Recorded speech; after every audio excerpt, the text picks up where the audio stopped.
sorry ass DJ.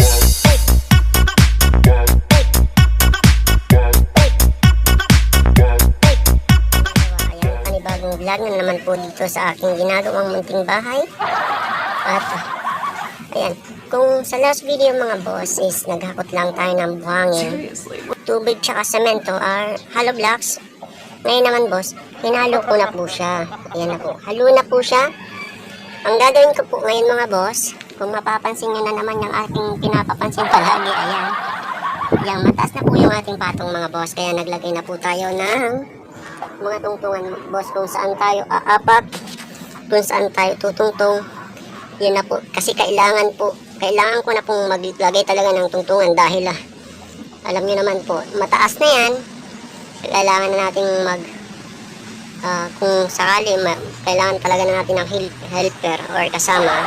Pero sa pagkakataon yan guys, dahil gipit nga tayo, wala tayong kasama.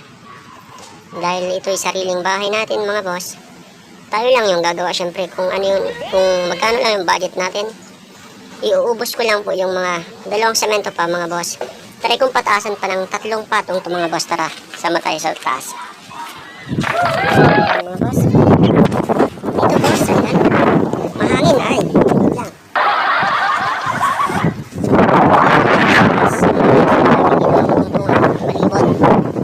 Susubukan natin siyang itaas, mga 3 patong lang o kung hanggang saan yung patong lang kaya mga boss. Dito na rin po yung ating lalagyan or ang tawag is yung kumbaga box na lalagyan ng halo. Ang gagawin natin mag-asintada si mga boss. So, hindi ko na patatagalin mga boss. Tara na at sama na po.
Ayan, nakapatong na tayo ng isang patong dyan mga boss.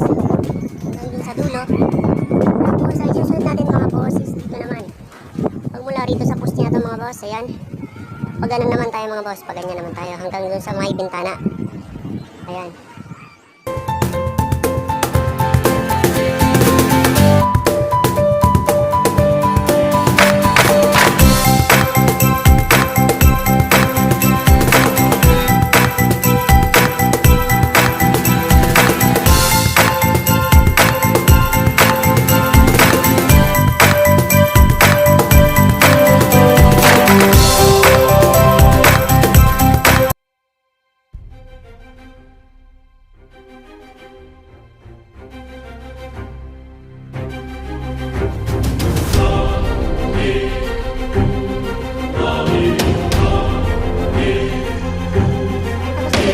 Tapos na tayo dito mga boss. Tapos na tayo guys. Kung mapapansin nyo guys, meron akong iniwan dyan na bakante. Yan po yung ating magsisilbing bintana dito sa ating magiging CR dito sa baba mga boss. Nag-iwan ako doon ng maliit na bintana para tapos doon sa maliit na yun. At gagawin na natin dito mga boss pagkatapos kong i-apply itong hollow block na isang patong, ay magbabakal na tayo palibot mga boss. 1, 2, 3, come on!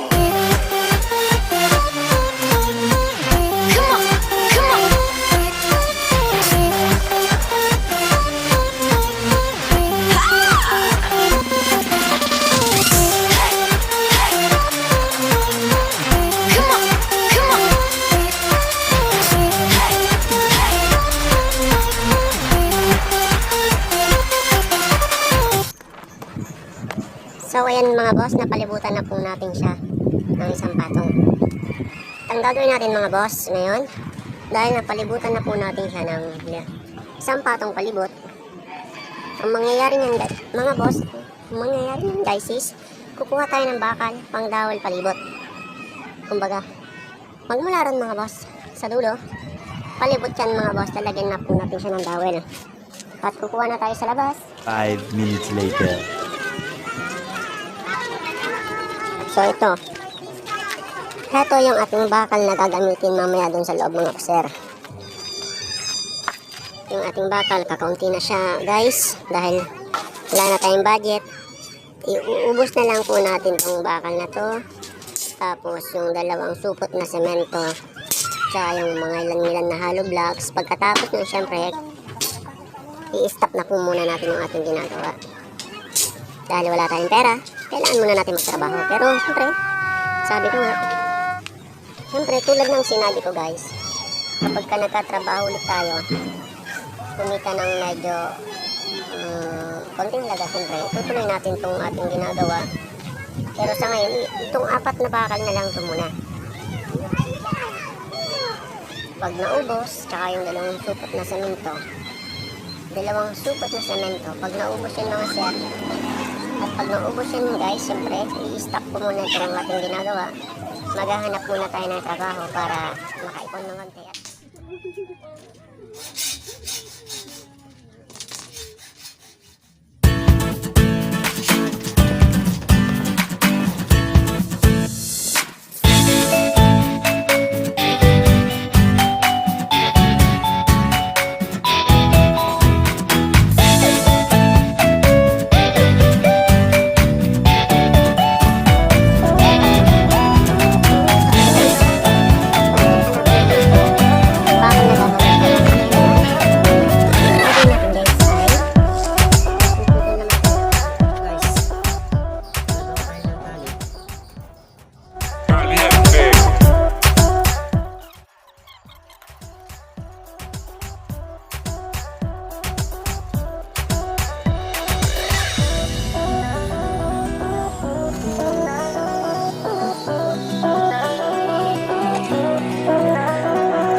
Ilagay ko ng isang bakal doon.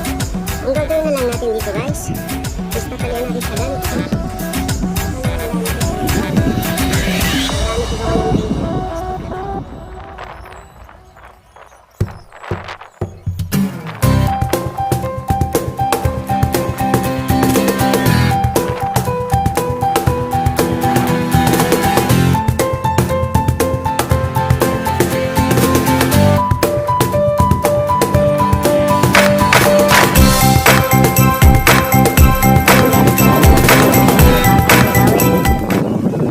Sa dulong yun, hanggang dito sa posting to, palibot dito sa may bintana na maliit sa may CR natin guys, hanggang doon sa bintanang isa guys. Tapos ayan, palibot na po yung ating mga dawal guys. Ayan, nalagay ko na po siya guys. So ayan guys, nakita nyo na yung pagdadawal natin. Pinakita ko kung paano siya ilagay, kung paano siya setup, kung anong gagamitin. Kaya hanggang dito na lang guys, magpapaalam na po ako, and bye bye po. God bless all. Thanks for watching.